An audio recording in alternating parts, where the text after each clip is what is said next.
It's sad to say this, but the MMO genre is dying a very slow and Asian death, with the leading example of all MMOs, wow, dwindling in numbers. And because of this, the MMO community, which consists of neckbeards and ironically fucking jacked guys, are trying to find any MMOs they can to find something that can keep them playing. A lot of players are even going back to old MMOs or are trying to get into the Asian markets of MMOs, and just don't get me started on that. The point is, we are running out of MMOs that we can call home for long periods of time. However, recently in my YouTube inbox, I've been seeing videos about Elder Scrolls Online, and how much it's improved over time. How amazing it is now, and just how much better than WoW it is. Official WoW YouTubers were quitting WoW to play Elder Scrolls Online, which made me start to think, could Elder Scrolls Online become the main MMO everybody will end up playing? Will it truly take WoW's place in the throne that rules all MMOs? Well, to answer those questions, I decided to check out the game once again to see the worth. I think it will be appropriate to state now the fact that I've already bought this game quite a while ago. You see, I was super hyped about the game as soon as it was announced. Every time I played the official teaser trailer, I would get a stiffy. Imagine it, two of my favorite games, World of Warcraft and Elder Scrolls, merging to create an online Elder Scrolls experience. The thought of that would make me come uncontrollably. So it was pretty damn disappointing when the game came out and every critic on the face of the earth was bashing it to oblivion.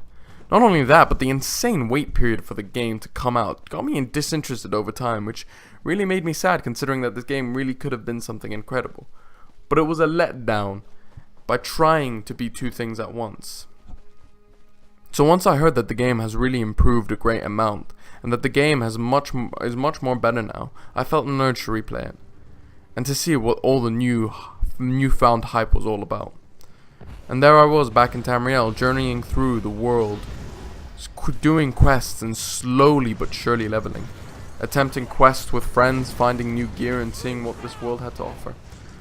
So was there truth in what these YouTubers were saying? Well, yes and no.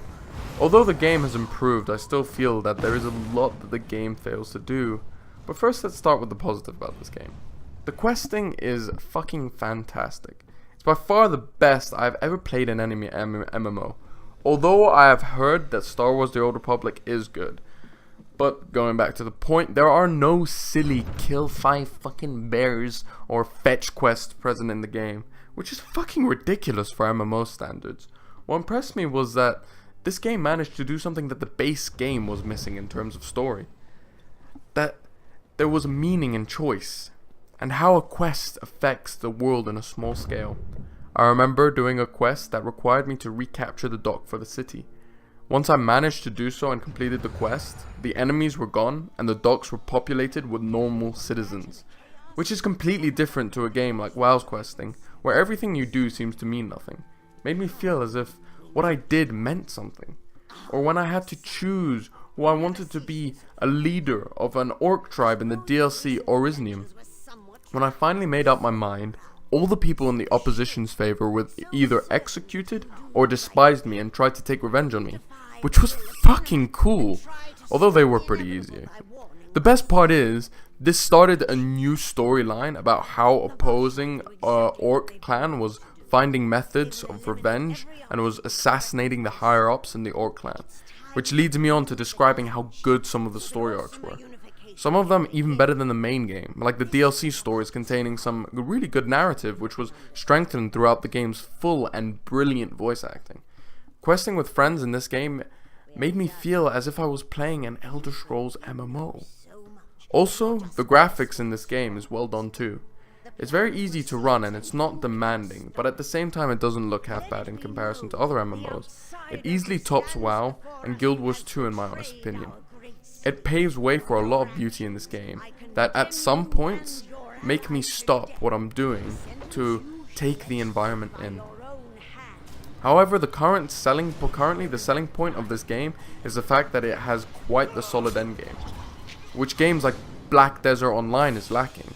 There are some great PvE in the game, in form of dungeons, raids, and of course world content, but there's some amazing PvP in the game, with faction v faction, massive large scale attacks, and even some small scale team deathmatches.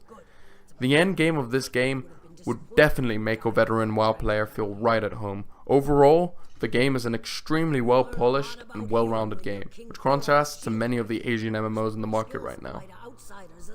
One thing I would also like to say is that the game doesn't have a paid subscription anymore.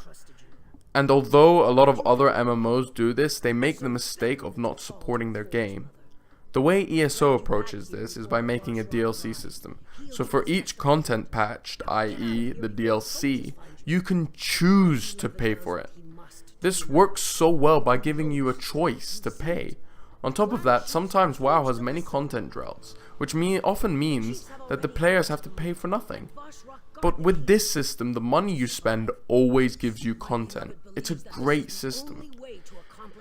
But I do feel like there are problems in this game. One of the smallest yet frustrating issues in this game is the weapon and armor design. In short, it's fucking god awful. It's so bad that it should be considered visual rape. It physically gives me AIDS. Not only that, but they are extremely repetitive and dull. There is yet to be an armor set in this game that interests me, which hurts it heavily for me.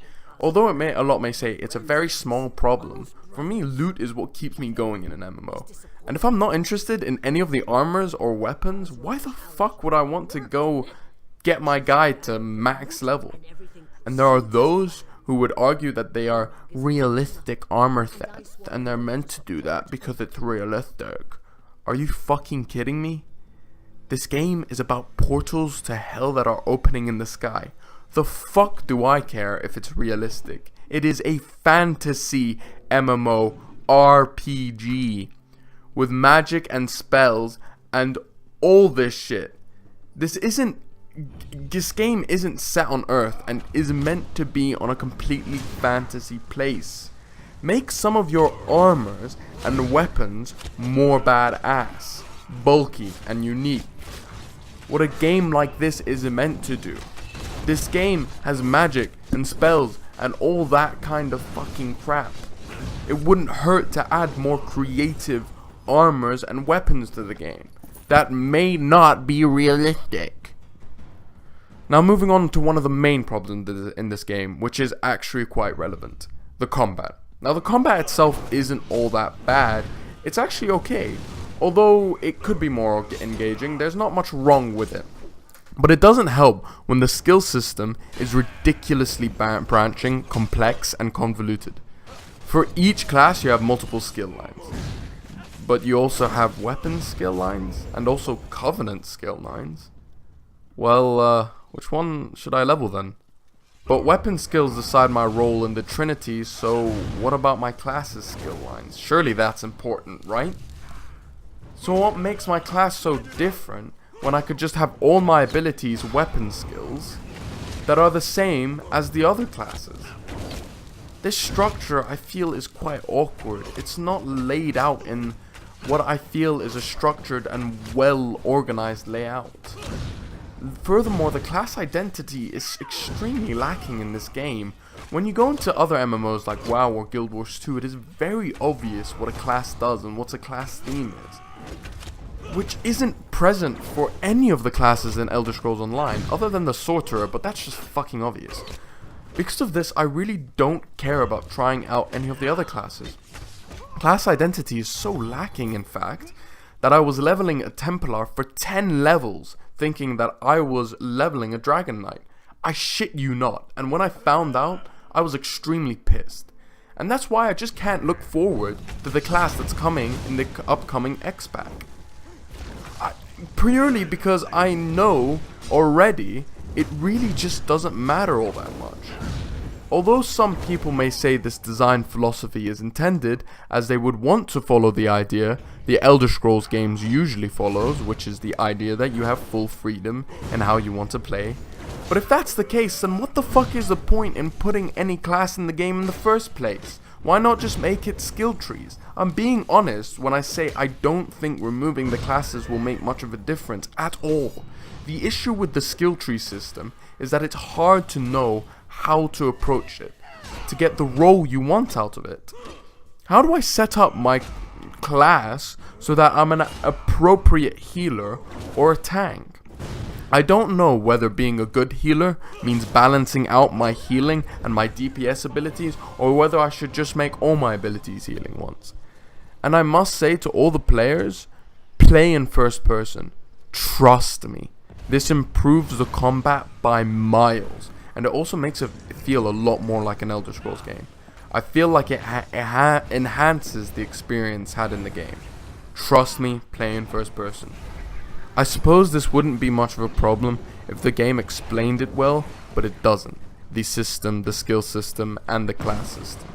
In a game where professions and skills is so important, surely the game should try to explain the ideas and how they work to you. But they don't, which is not fucking helpful at all.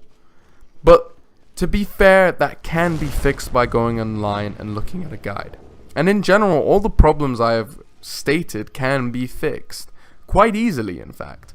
And although it may seem that this game has a lot of problems, the problems are minute compared to the fun and enjoyment I have in this game. I actually do agree with a lot of YouTubers when they say that this game is so much more viable as an MMO now.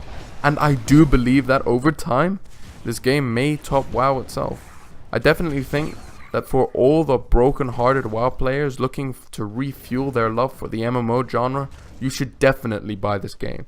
I mean, there is no subscription, so it isn't that expensive. Anyway, thanks guys for watching the videos. If you enjoyed, please subscribe and like. I'll see you guys in the next one. See ya.